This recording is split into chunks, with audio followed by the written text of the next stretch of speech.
dans la mesure où les inégalités sociales de santé, elles viennent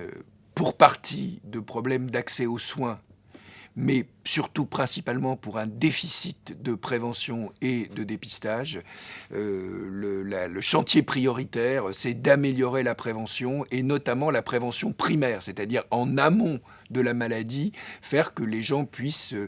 mieux éviter la maladie, puissent mieux y résister. Et en même temps, ça implique que les efforts de prévention, les efforts d'éducation pour la santé ne soient pas trop normatifs et tiennent compte des raisons qui font que certaines populations, plus que d'autres, fument, boivent,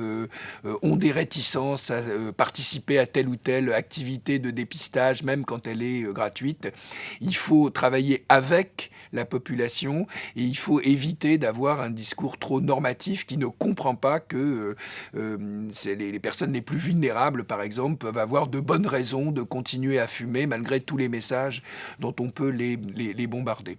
Donc, chantier prioritaire, la prévention, et une prévention adaptée avec évidemment plus d'efforts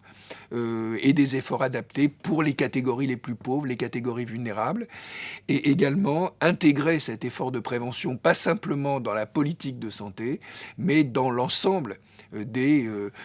politiques mises en œuvre par la puissance publique et puis aussi par la société. Par exemple, la pollution environnementale frappe plus lourdement dans les zones qui, par ailleurs, sont les zones occupées souvent par les catégories les plus populaires. Et donc, il faut intégrer évidemment la dimension santé à la politique environnementale.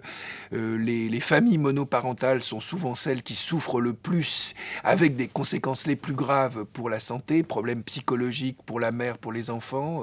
problèmes de morbidité plus importantes. Et donc là encore, il faut intégrer la prévention sanitaire à d'autres domaines pour s'adresser en priorité, avec le plus d'efforts, à ceux qui sont les plus touchés.